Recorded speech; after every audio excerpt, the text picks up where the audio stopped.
Continuando con el tema del manejo de la morosidad en propiedad horizontal, tenemos que señalar aquellas herramientas de orden legal y de orden administrativo que se pueden aplicar dentro de la copropiedad respecto a la cartera en mora. Tenemos entonces que señalar varias cosas que la ley 675 admite. Dentro de ellas tenemos que la ley 675 nos permite a nosotros establecer unas condiciones de intereses de mora por la obligación incumplida.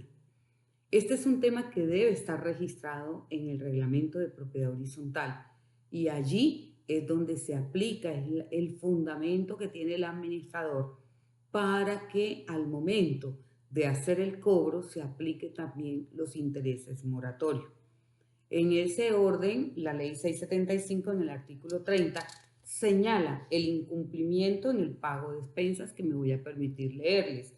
Dice, el retardo en el cumplimiento del pago de expensas causará intereses de mora equivalentes a 1,5 veces el interés bancario corriente, certificado por la Superintendencia Bancaria sin perjuicio que la Asamblea General, con quórum que señale el reglamento de propiedad horizontal, establezca un interés inferior.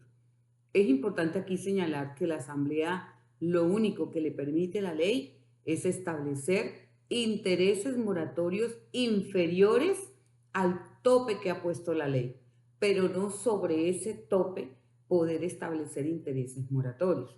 Entonces, lo que la Asamblea puede hacer y lo único que está facultado a hacer dentro de este artículo 30 es que la Asamblea decida si el interés moratorio es inferior al que ya ha establecido la ley.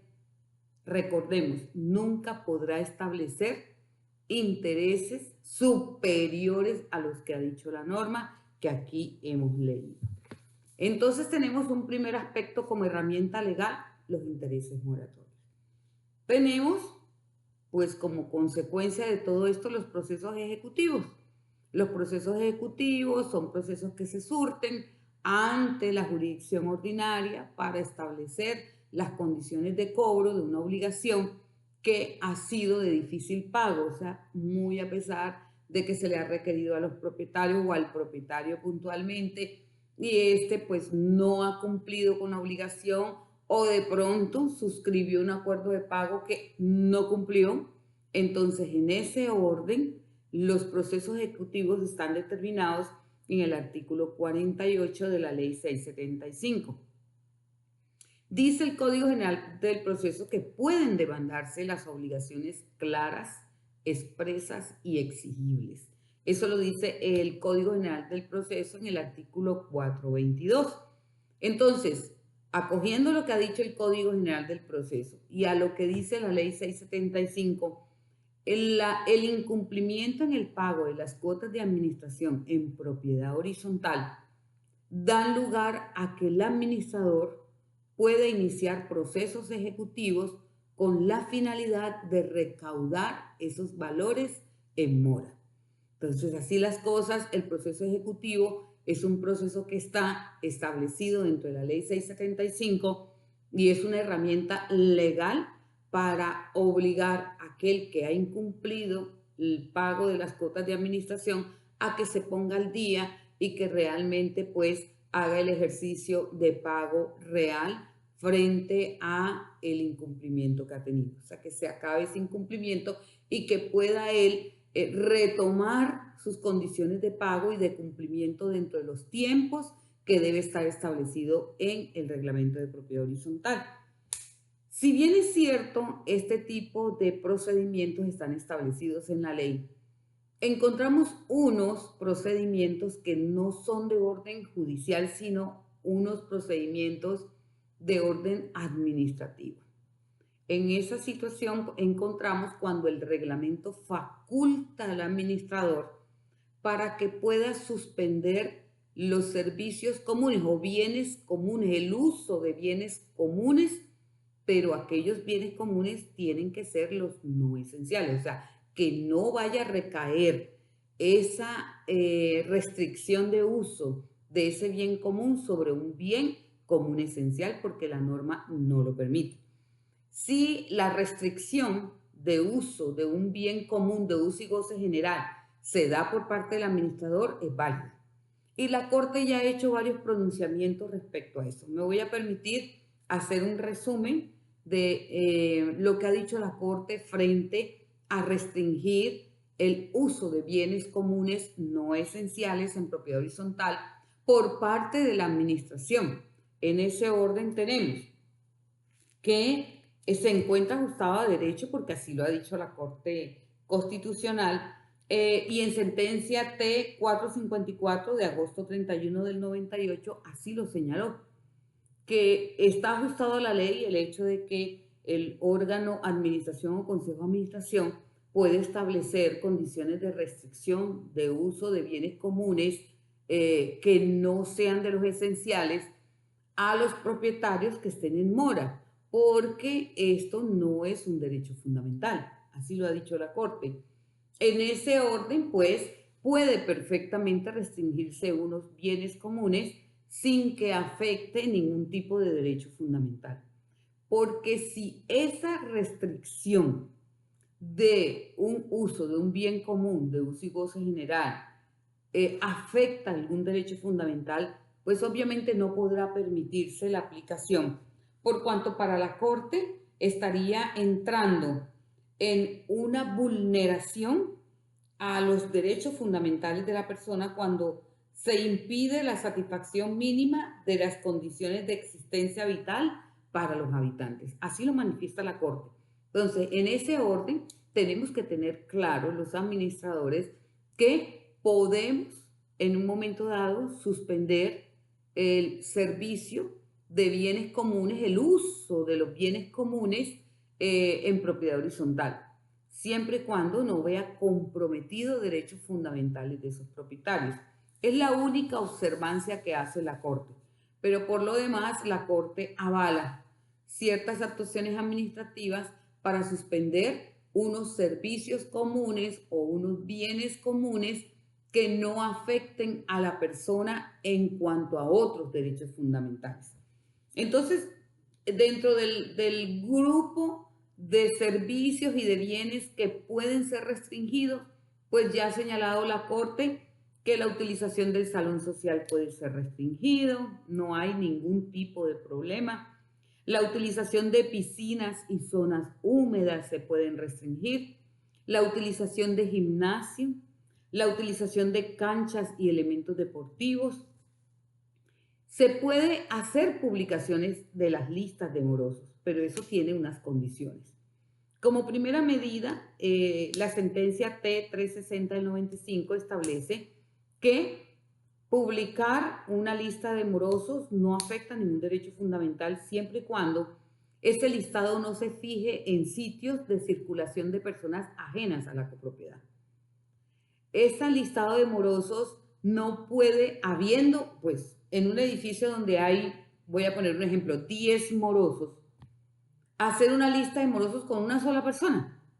La Corte dice no, si voy a publicar la condición de morosidad, que es una condición real y cierta, tengo que publicar la lista de todos los morosos, no de una persona porque me cae mal o porque esa persona es la que más debe o esa persona es la que menos atención le presta al pago. No.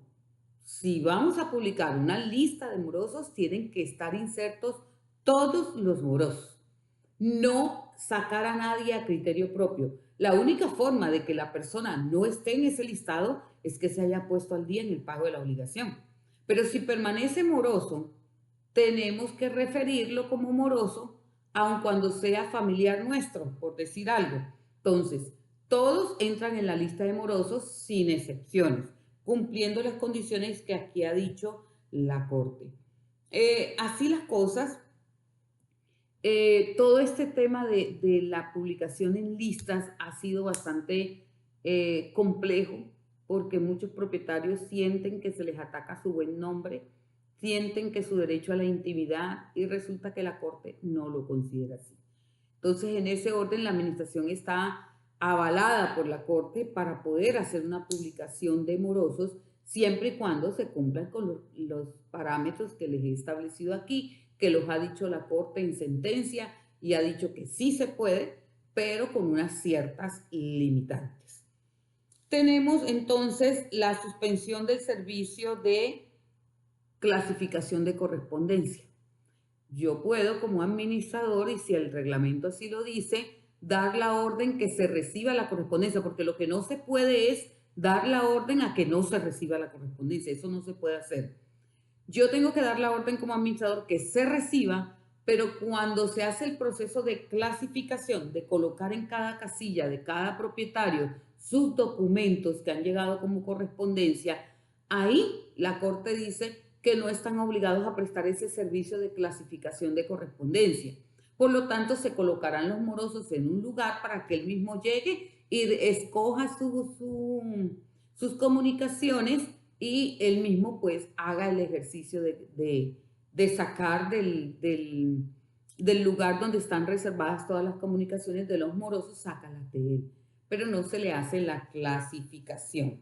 Entonces, en ese orden queda claro que no se permite no recibir correspondencia. La Corte dice que eso sí es una vulneración a un derecho, no recibirle la correspondencia.